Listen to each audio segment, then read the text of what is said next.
G'day and welcome back to my channel. Today I'm going to do a few things. I'm going camping. It's the last day of spring and I haven't been on the Triumph since I got back from Brisbane, which was earlier this year in June or something like that. So if you remember that trip, it sort of was heralding in autumn, and here in Western Australia autumn and winter are wet and cool, which kind of keeps me off the bike. So I wanted to go for a ride, but then I remembered that since the trip I haven't serviced the bike. So when I say service, oil change and filter, it's on 16,000 kilometre service intervals, or annual, and it's I'm running along the annual scheme at the moment. It's only got in total I think around 11,500 kilometres, something like that, maybe 12.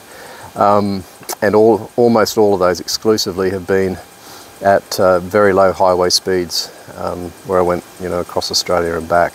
So a couple of things I wanted to talk about first. First, I suppose, is engine oil. So manual recommends an oil such as Castrol Power One. But what it specifies is a minimum of API SH or JZO MA. So this oil is Castrol. They exclusively support Castrol. They don't support any other oil in their machines. This oil is API SL, which is superior to SH, and it's JZO MA2, which also is superior to JZO MA. Now, the difference between this and Power One, Power One is built for extreme high revving sports bikes. It says in the manual oil such as Power One, so it doesn't exclusively recommend that. So as long as it's Castrol and meets those specifications, you've all seen how I ride. It's like driving Miss Daisy. So I'm not going to go overboard. And why? Oh, because the cost. So I can buy 4 litres of active for $52.99, and I'm faced with a cost of in excess of $98 if I can get it. The local store sells 4 litres for $103, so it's roughly double the cost for the Power One. And given that I'm on an annual scheme as well, the oil's not getting too much of a hard time. So that's the decision, and I've got a filter already. I'm just going to now rush on down to the store and get the 4 litres that I need. Curiously, and I've seen this happen many times, your oil capacity exceeds the maximum size bottle that you can buy. So for example, the oil capacity with filter on the Triumph is 4.6 litres, and you can only buy a 4 litre. And if you buy a 1 litre, you'll pay $25 for that 1 litre. So it's a really good money making scheme if you think about it. So I'm luckily, that small 1 litre bottle that I've got there, I took that on the trip across Australia, so I've got that now, and I'm going to use that today. So what I need to do is get the 4 litres plus an oil pan. I inadvertently ran over my oil pan with the Model T. I don't know how I did that, but there you go, I ran over it, so I can get another one. It's all broken.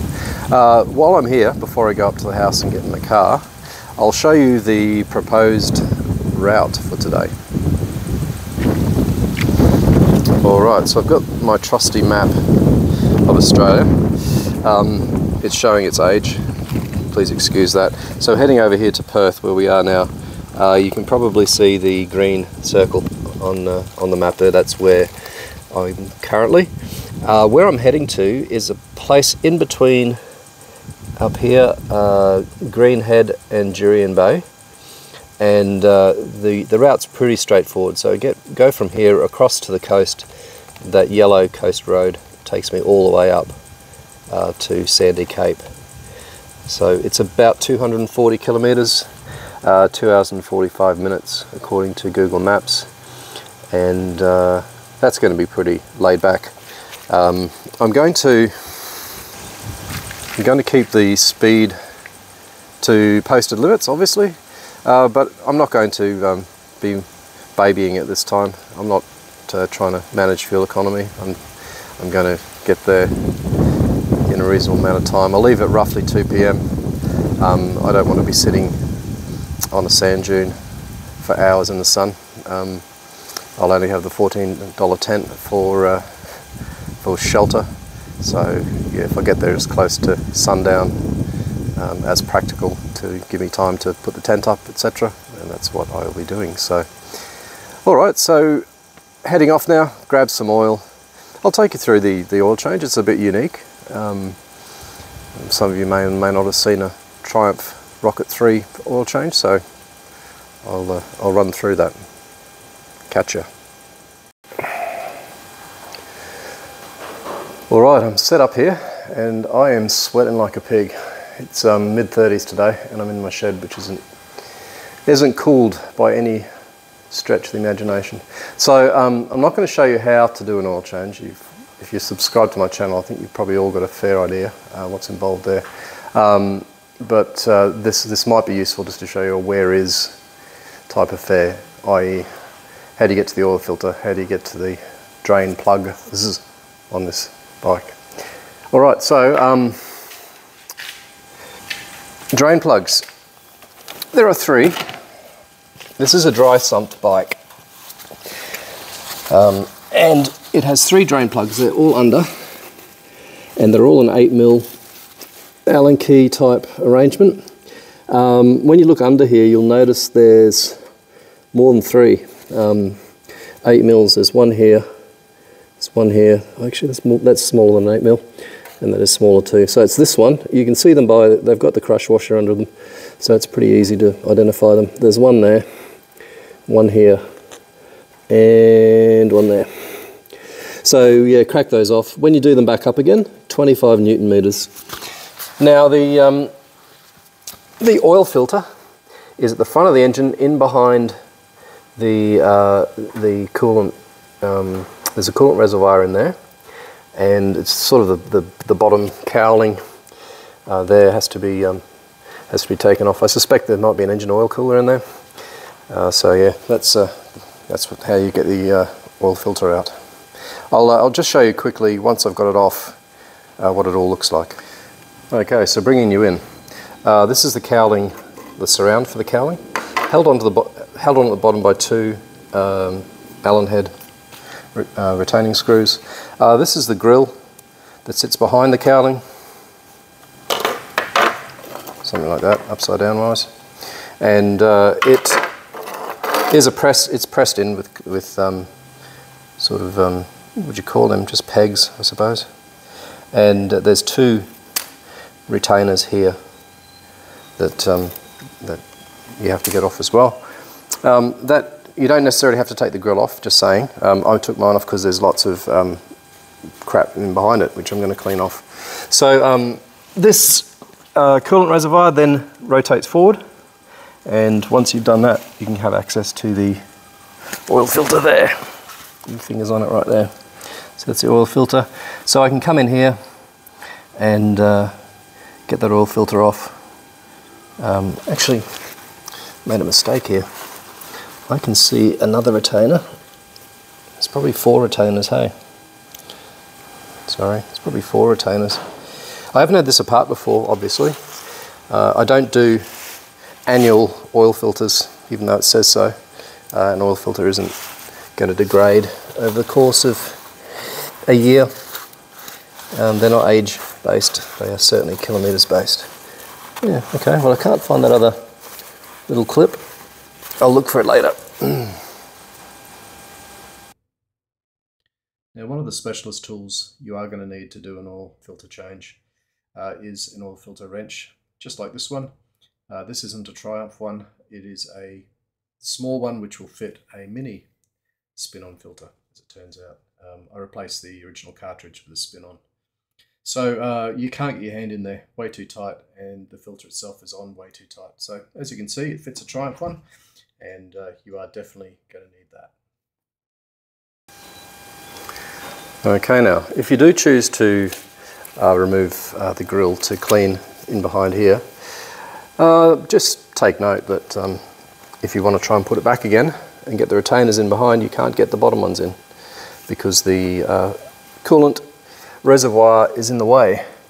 Fear not though, it's rather difficult to get into, but there's 2 bolts at the top that hold it in. I'm about to try and get it out. So yeah, our message there is only take that grill off if you really want to, really want to, and don't mind spending an extra 10 minutes. Okay, so the grill's back on, and added bonus, coolant reservoir's now down, and I can have cleaned it right up. You can see all the gravel and stuff that's been left behind. So job well done on that. Okay, so that assembly's back together. The 3 drain plugs are out and we're draining. Now, for those of you who don't do motorcycles, you can see that the bike's on its stand, so it's leaning over. Yeah, obviously we need to just bring the bike into an upright position and hold it there to get all the oil out. Alrighty, oil's out. Just need to fill up through here and then fire it up and just check for any leaks. Okay, she's running, and as you'd expect, there's no oil leaks. So that's pretty much it for the oil change. I'm going to get my gear together and hit the road. Alright, so these are the things I'm packing on my overnighter. So my op shop sleeping bag from previous journeys, toothpaste, toothbrush, and for the first time ever an EpiPen, because of the shocking realization about 2 weeks ago when I got stung by a bee that I'm now anaphylactic to bees. Jocks, shirt, shorts for changing into when I get there. Don't want to be in jeans and this shirt that I'm wearing. 2 pillows, 1, 2, microfiber towel, and that's the inflatable mattress, and of course the $14 tent. Now I'm hoping to fit it all in the backpack. If not, I'll throw the tank bag on, because I do want to take a drink for tonight and some food. I'll buy that at a service station on the way. I'll just need somewhere to put that, so I think the tank bag would be prudent. All right, so that's almost it. All I got to do now is configure the helmet with the GoPro, and I'll be ready to get going. Rewind. Almost forgot the Okanuis. The beach will be nice for a swim when I get there. Well, Sitrep, this is the day after. What a surprise.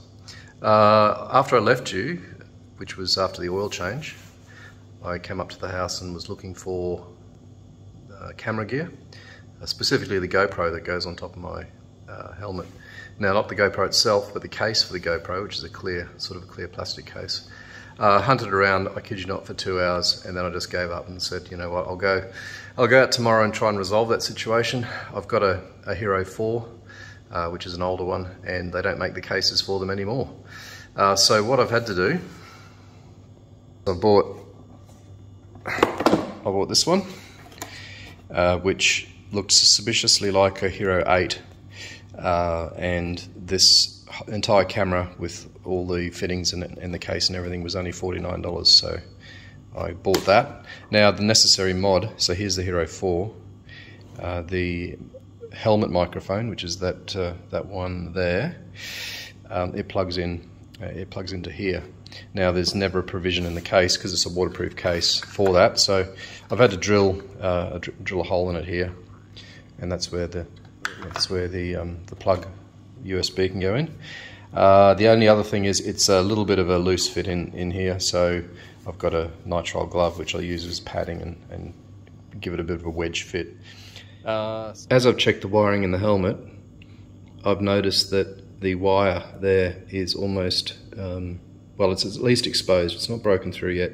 So what I'm going to do, oh, the other thing too, which is part of me bungling everything, is I stepped on my lapel microphone and broke the clip off. and there's the bits and pieces that go with that. So that's got to get glued. While I'm gluing that, I'll glue this, and then when that's all dry, I will finally get on the road. Okay, all set. Camera's on there, microphone's plugged in, taped down, and microphone's up in there. And backpack, I managed to fit everything in there, and that's the $14 tent. It doesn't quite sit right in there, but hey, it's I've put it on, not uncomfortable. So that's it now, let's go. Okay, let's go. Everything's sorted out, dogs are inside.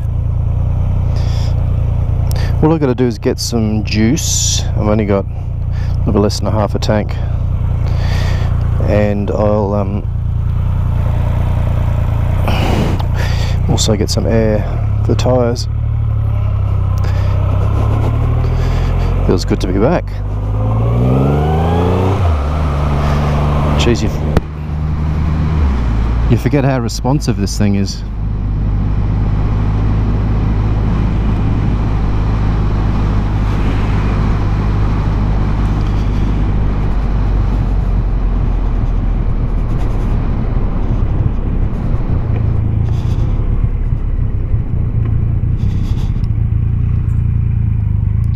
Hopefully the camera is pointed correctly.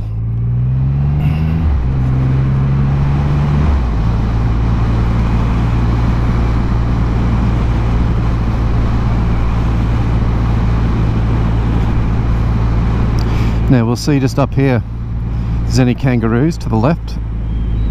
Not today.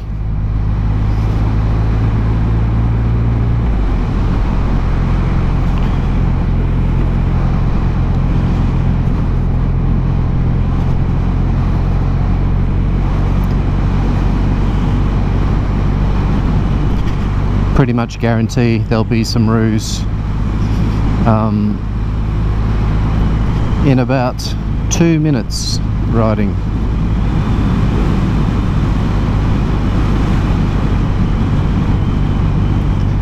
Must put some earplugs in as well. I'm back to my old habits of forgetting to wear earplugs.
Okay, over to the right. That's going to make a liar of me. Off into the distance. Oh. Has made a liar of me.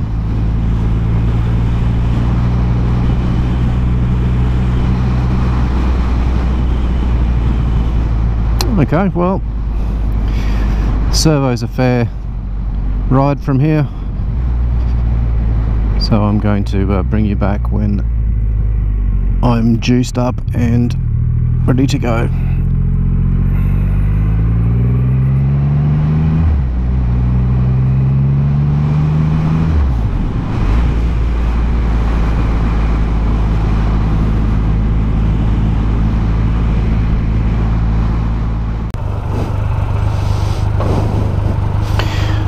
All right, aired up and juiced up. So fuel here was $1.93 Australian dollars, obviously, per litre, not per gallon with the American fellas. Okay, so the trip now entails, and it's not quite the day in terms of weather as it was yesterday. It's much cooler.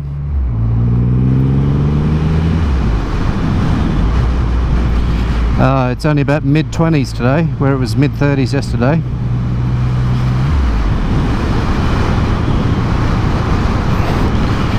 So we head up north here for a bit, go past the Air Force Base, and then we head due west, right up to the beach.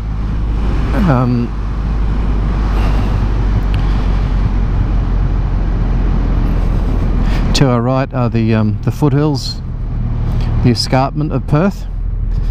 So from the foothills that you see there,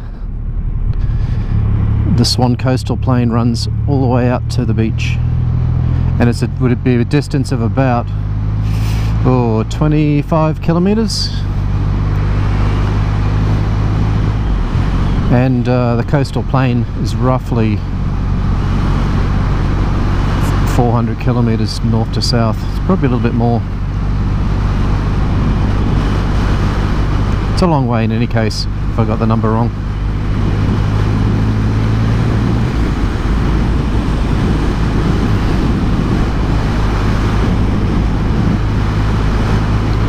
And I somewhat foolishly have not put my earplugs in again. So when it's safe to do so, I'm going to pull over and do that. Signing off.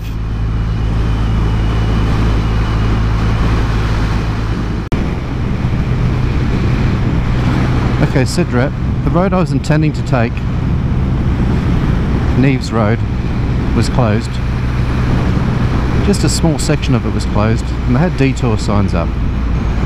So I've taken the detour sign, and then it detoured me to an interchange which also was closed because of an incident, a highway incident. So that had a detour sign associated with it.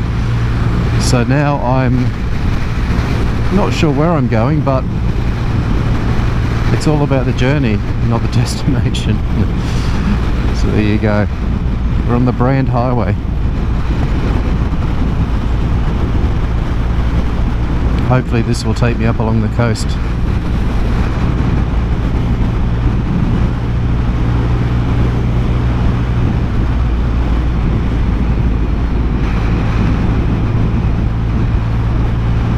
Oh, hang on. Some roadworks here.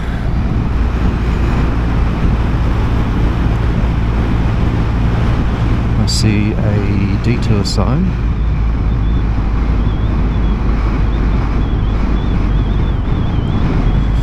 Alright, here's another detour.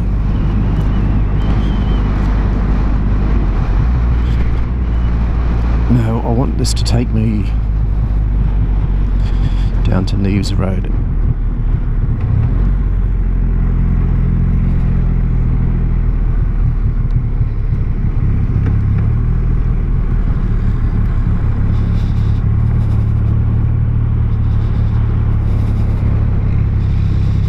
Which it just might do.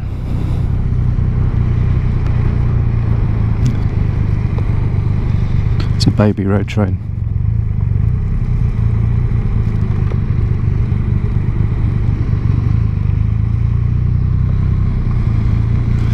Some loose gravel here. Let's hope we don't go down. What the...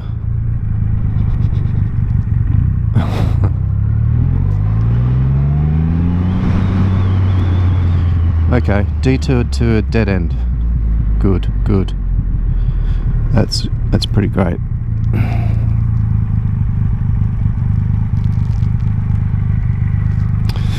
All right.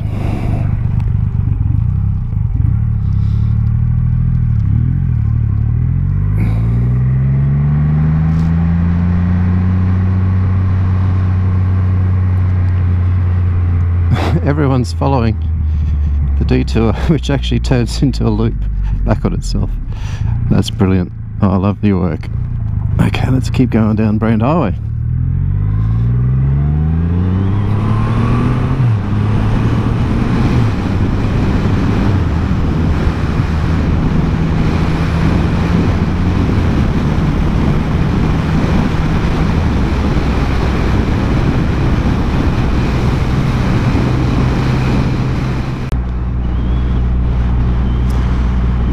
Okay, sit rep.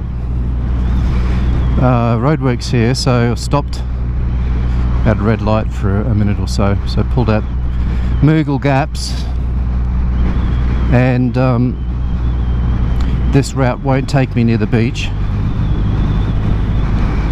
It's sort of an inland route, so never mind. I'll get you some coastline footage tomorrow.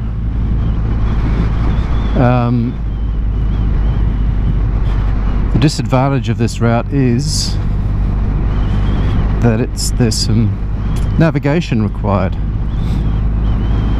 and can't say I've ever been this way before. So what I'm doing now is just keeping my eyes peeled for a road which will be probably half an hour up the road here on the left, called Bibby Road. And that will then take me more or less due west. Catch you later.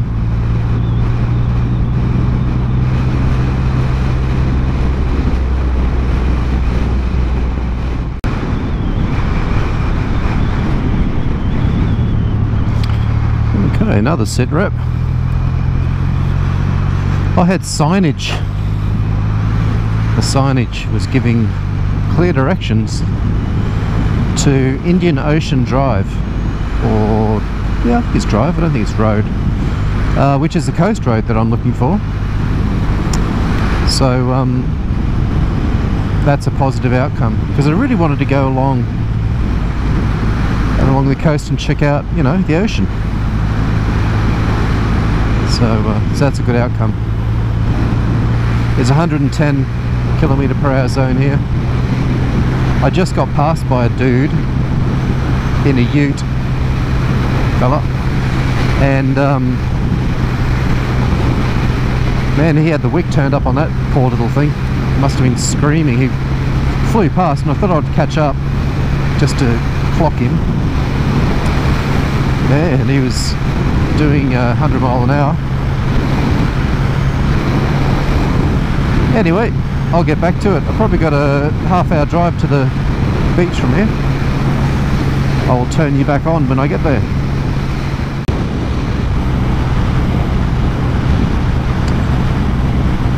Well, back again on Indian Ocean Drive. And I hope you're appreciating the landscape as much as me. Apologies about the day today for you fellas and fellettes in the northern hemisphere. It probably looks terribly cold with these clouds and overcast, but it is not. I am wearing summer weight gloves. I'm wearing a summer weight jacket, which is effectively my mesh jacket, and it is very, very comfortable at 21 degrees.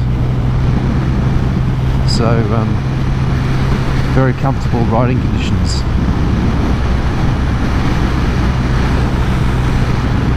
So I've got roughly an hour of this before my turn off.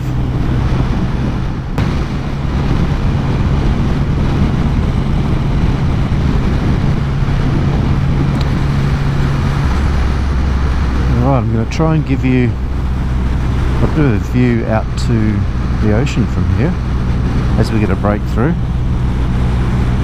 You can see it out over there.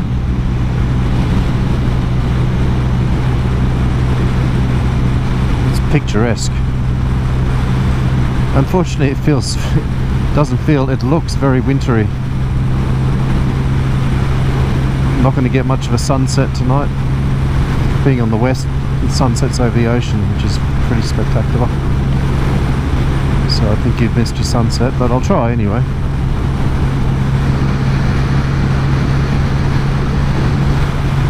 Roughly 100 kilometres to go.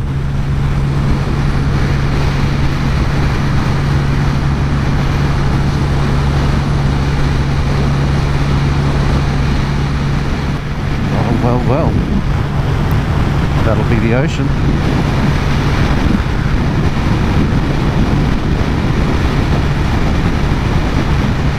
You know what, you might get your sunset.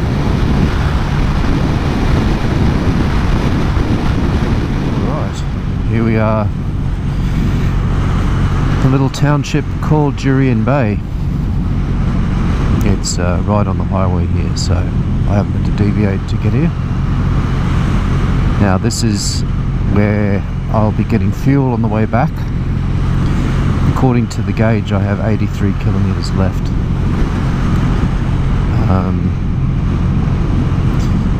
Which is pretty reasonable. So this town is not far from the turnoff to Sandy Cape. So Sandy Cape is it's off a spur off Indian Ocean Drive.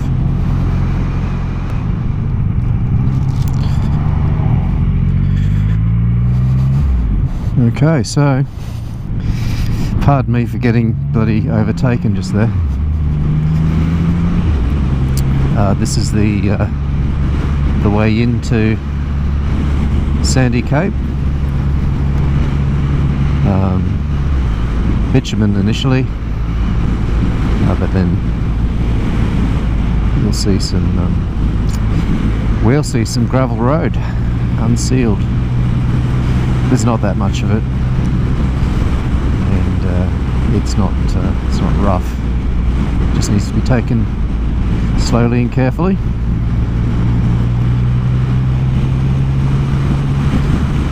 Yeah, presumably some young lad was driving that Nissan Patrol and had to get past me quickly.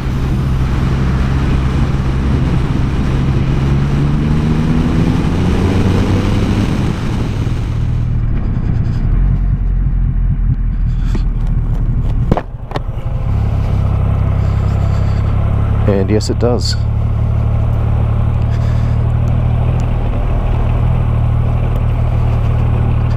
Yeah, so like I say, the road's not terribly bad. A bit corrugated here.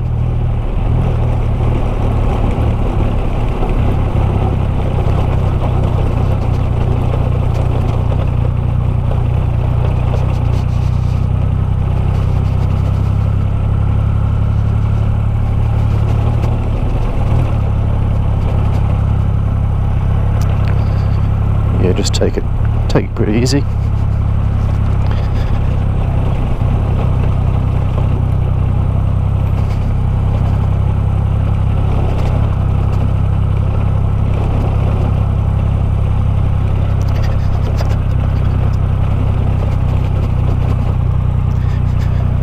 Bit of a smoother line here.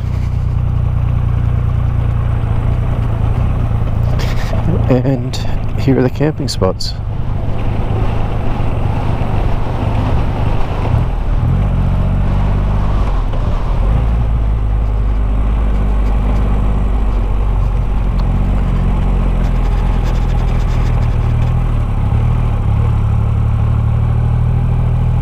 I head north from here.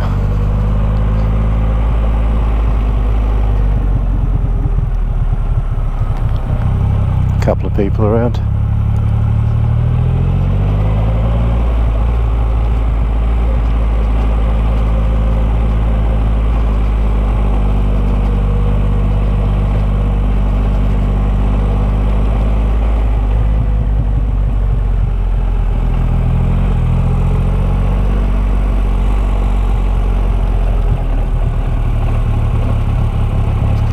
Ooh, big dog.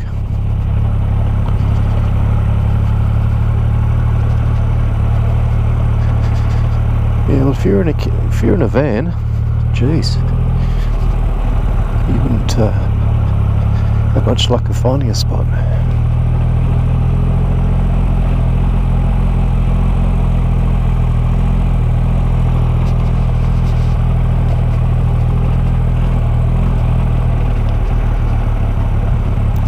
It's like the RV capital.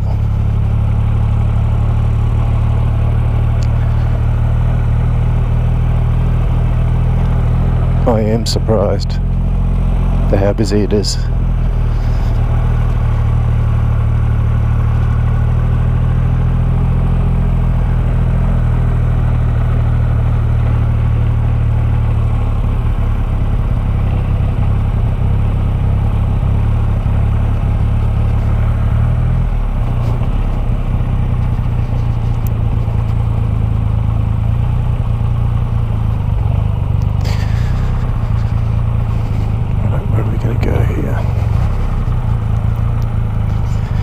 So the beauty with what I've got here is I should be able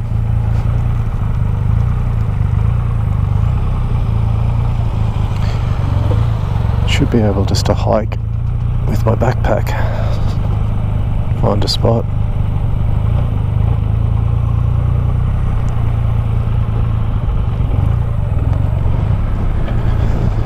See, I reckon down there, that's going to be mad. I'll put my little tent just in the corner.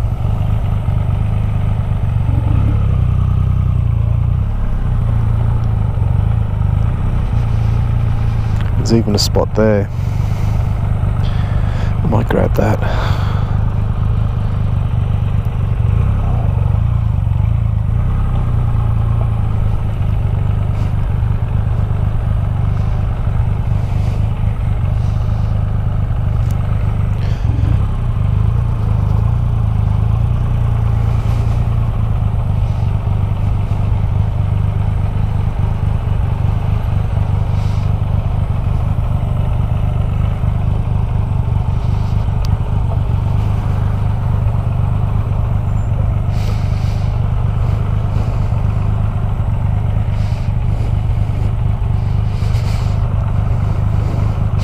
Smells a lot like fuel.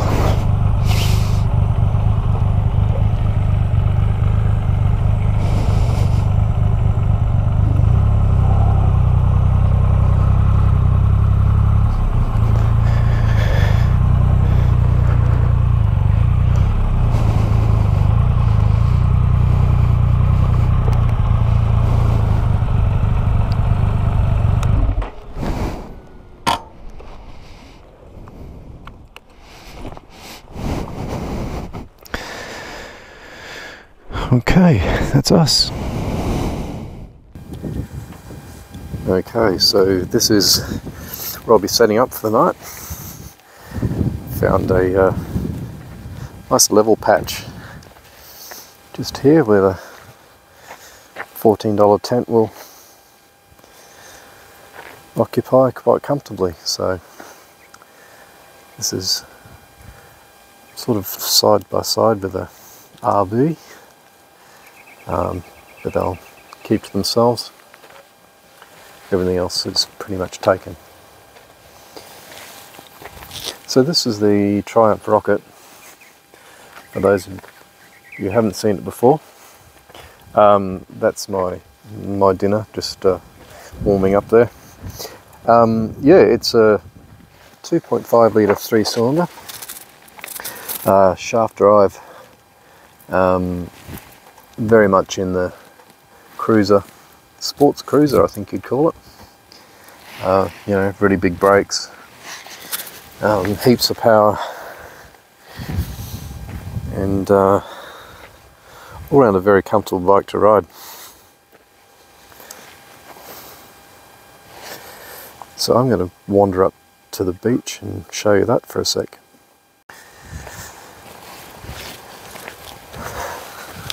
Yeah, so it's about a 20-metre walk up this dune.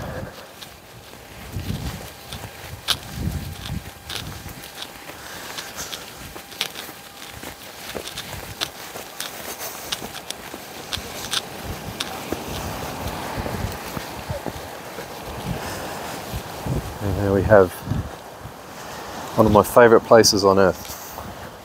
It's absolutely spectacular.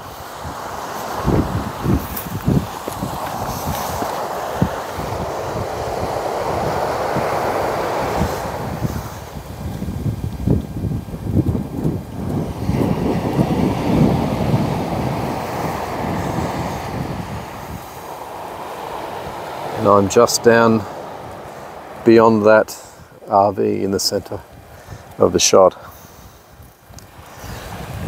Like I said before, I could probably even bring the $14 tent up here. In fact, that's what I'm going to do. Why not? Actually, I can give you a good why not. It's bloody windy up here. I won't be able to sleep with the tent flapping all night. Old mate's there fishing. Oh, has he got something on?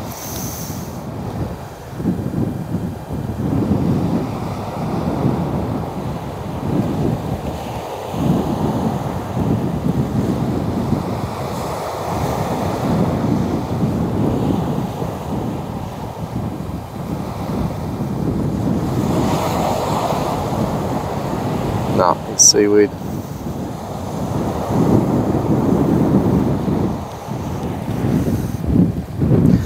Alright, I'll go back and set up. Then I'll come up here and have a refreshing beverage. Catch you later.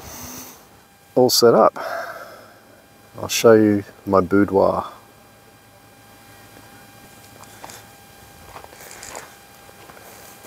So, $14 tent makes another comeback.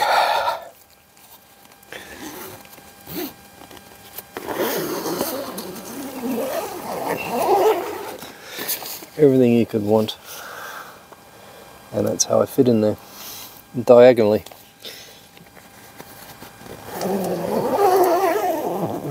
I'm going to go and enjoy a beverage on a dune overlooking the sunset. Come join me. Sunset might be a bit of a fizzer. I'm not sure. I remain hopeful. I'm sitting here for about an hour and a bit. It's now exactly 7 p.m. Come on. You can do it. Break through. We have breakthrough. There she goes.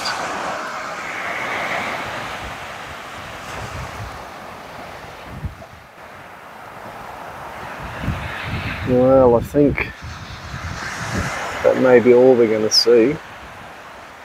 That sliver of light before it goes down. You can see it reflecting on the sand there, and the water recedes.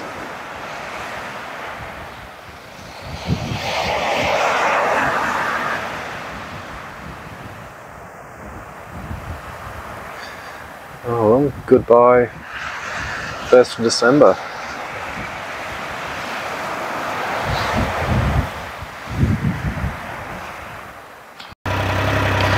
Okay, I've just had the oven on the last few minutes. Just warming up my dinner.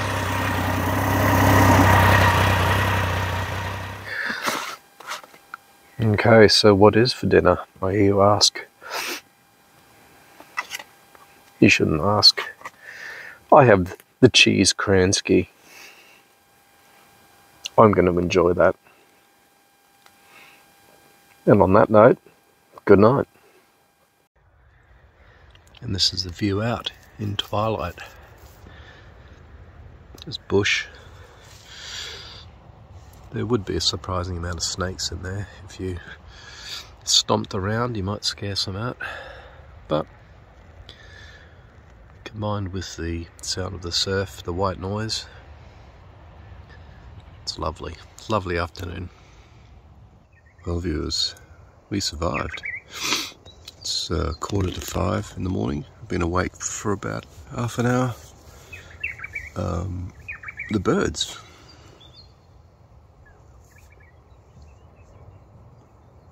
Chirpy. Yeah, quite comfortable. Sleeping bag temperature was perfect. No bugs, no mozzies. In fact, no wind really to speak of. I'll throw you to an outside shot.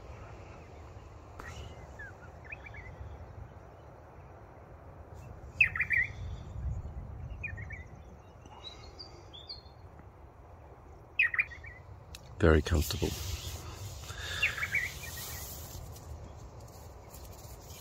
Time for me to get up and have a stretch and have a bit of a walk around. What I thought we would do today on the way home is stop off at Dambung National Park, otherwise known as the Pinnacles, a set of limestone, you'd call them monoliths, but there's thousands of them. Anyway, you'll see what they're like. I'm going to get a bit spritzed up and then packed up and then have a look at the beach for a bit. Don't want to leave too early because of the kangaroo issue, and then we'll be off.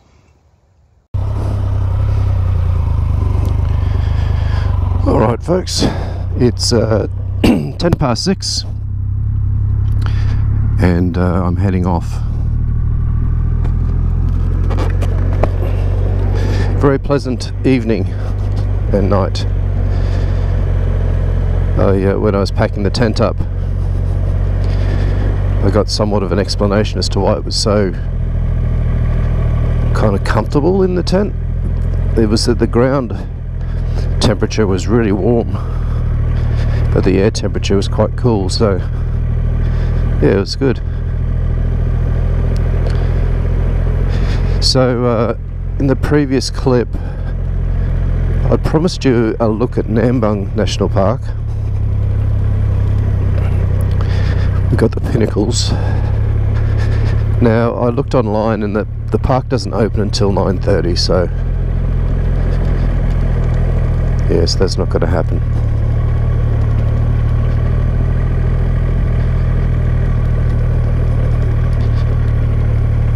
So I'll just get back on the road again. Okay, sit rep. I have decided to take a look, at least get down to the Pinnacles. They're only 15 kilometres away, so might as well. The day is young. It's not even 7 o'clock yet, so just going to poke our way down there and see if I can get into the 4.1 kilometre circuit. The setup they got down there, which you'll see, it's very tourist orientated, so it's got like a pretty large gatehouse. Don't recall whether it sells touristy items, but yeah, big gatehouse, and they charge you by the vehicle to get in. Motorcycles are $8, so nothing there that'll break the bank.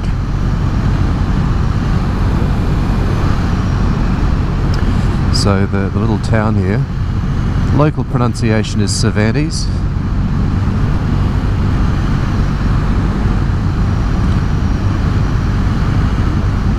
It does have quite a Spanish, maybe even Italian sound to it, so I'm not sure how it's pronounced.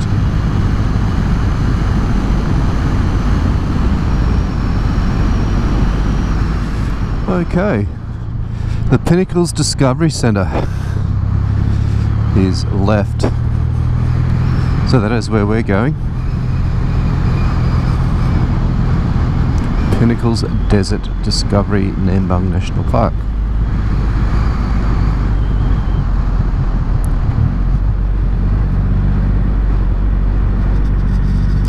Go for a bit of a blat up here. No dogs.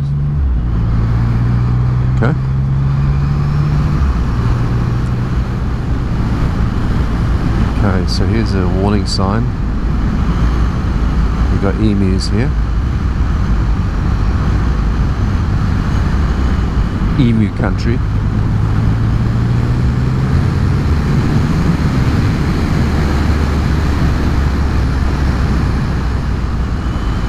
Hey, this is worth it just for the ride.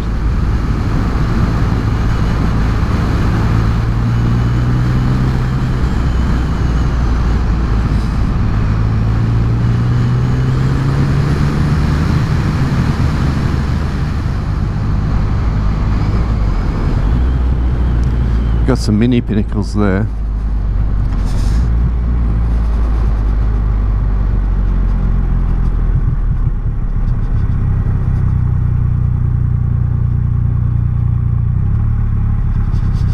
Alright. It's currently unattended. Okay. Pinnacles Desert Drive down here.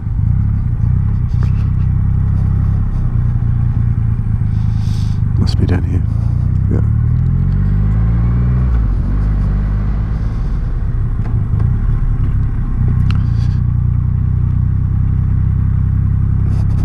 Oh, well, folks, this is the Pinnacles in all of its glory. Stop and have a look for you. It's pretty different, eh?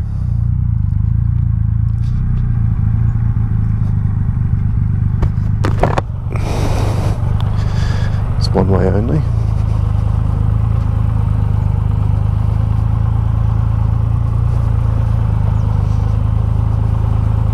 Hopefully the sand won't be too soft. Don't want to bin it.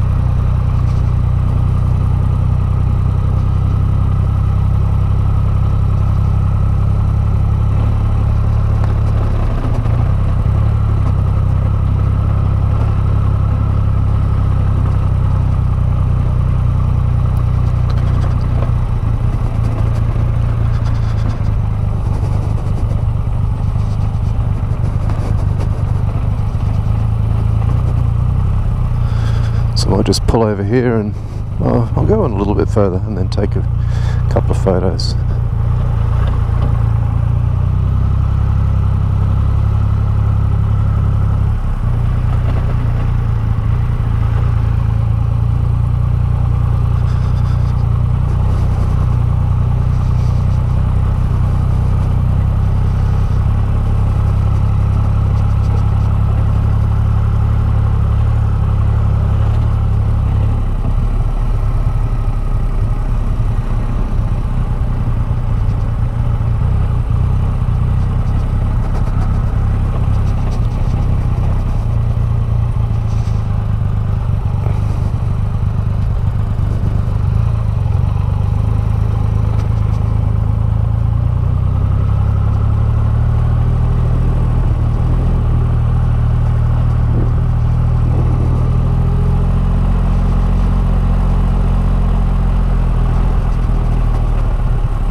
Stop here, right?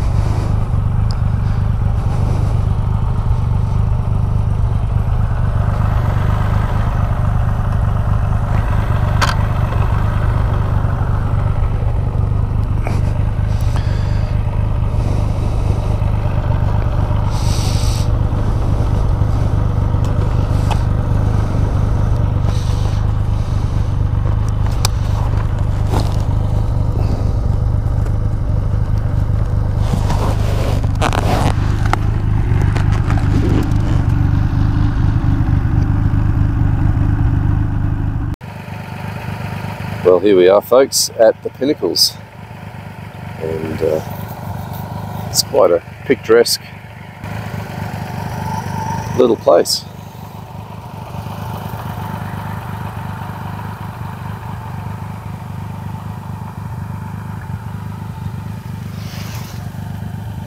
Well worth the deviation.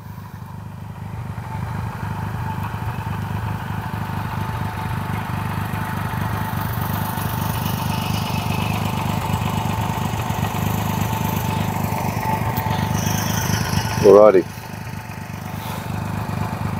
going to get saddled back up again and hit the road.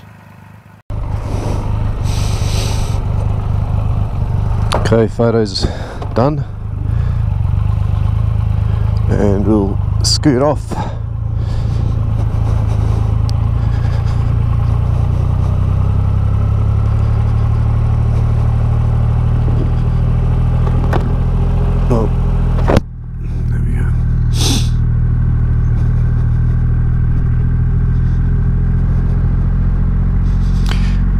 Now I understand they formed, well, didn't form, they were left behind through a process of erosion. So if you think of some limestone cap rock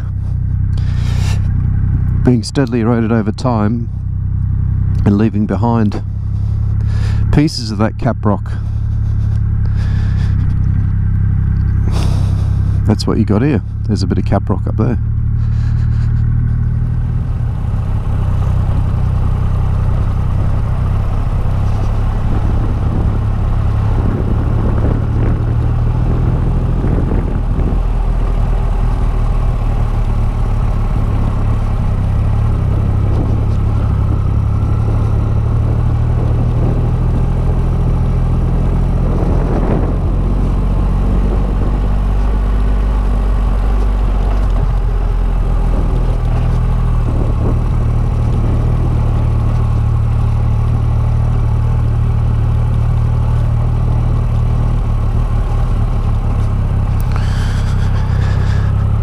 Yeah, a bit of an intake of breath there, because my front wheel strayed into the median on this road, which is just, you know, 6-inch deep sand,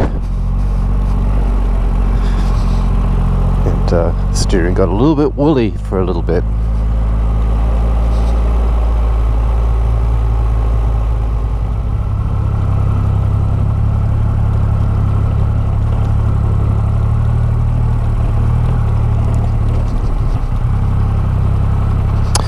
Okay folks, I'm going to power down.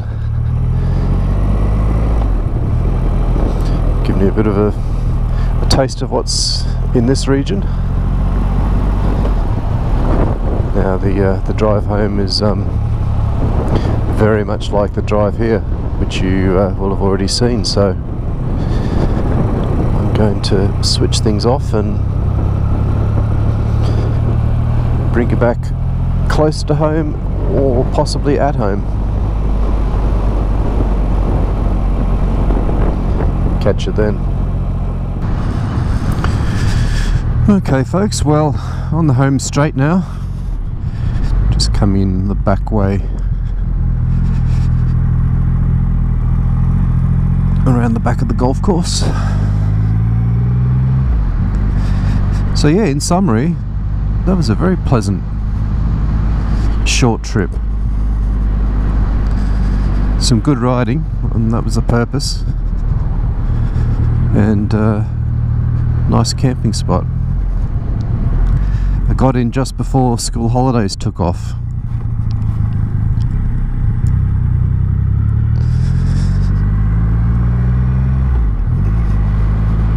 So yeah, that format works for me.